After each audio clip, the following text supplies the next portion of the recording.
मी समर्थ. तर स्वामी चरित्र पारायणाविषयी आज आपण बोलणार आहे. आता स्वामी प्रकट दिन आलेला आहे, तर या दिवसात आपण स्वामी चरित्राचे पारायण करू शकता. तर ही पारायण आपण 108, 51, 11, 21 अशा वेळी करू शकता.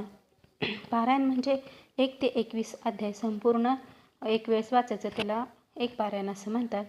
आणि ह्या स्वामी प्रकट दिनाचा एक संधी आपली नामी संधी आलेली आहे आणि त्या संधीचं आपण सर्वांनी सोनं करावं अशी माझी आपल्या सर्वांना विनंती आहे. आपण स्वामी चरित्राचे पाठ चालू करू शकता. जरी तुमचे पाठ आता चालू होणार असेल आणि स्वामी प्रकट दिनापर्यंत ते पूर्ण होऊ शकणार नसेल, तर तुम्ही त्याच्यानंतरही ते पाठ करू शकता. एनी टाईम वर्षभरातले कुठल्याही कधीही दिवशी तुम्ही हे पाठ करू शकता. पण त्याचे काही नियम आहेत. ते नियम असे की जर आपले पाठ चालू असतील तर हा मासिक धर्म आपण पाळायचा आहे, ब्रह्मचर्याचे पालन करायचे आहे आणि मांसाहार कडकडीत बंद.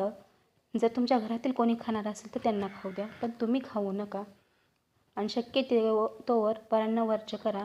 हां, एखाद्या वेळी खूपच अटीतटीची वेळ असेल, तुमच्या घरातलेच असतील, नणंद असेल, तुमचे नातेवाईक असतील किंवा शेजारचा एखादा कार्यक्रम असेल आणि तुम्हाला तिथं जावंच लागणार असेल आणि अशी वेळ येते की खावंच लागतं, तर त्यावेळेस तुम्ही आपलं गायत्री मातेचा मंत्र म्हणून ते अन्न ग्रहण केलं तरी चालेल, पण शक्यतो टाळलेलं चांगलं. आणि खंड पडू देऊ नका. एवढेच नियम आहेत स्वामी चरित्राचे. स्वामी चरित्राचे पारायण केल्यानंतर खरंच खूप छान अनुभव येतात आणि तुमच्या कुठल्याही इच्छा असतील तर त्या नक्की पूर्ण होतात. पण पारायण हे पूर्ण मनाभावाने आणि श्रद्धेने करा, मन लावून करा.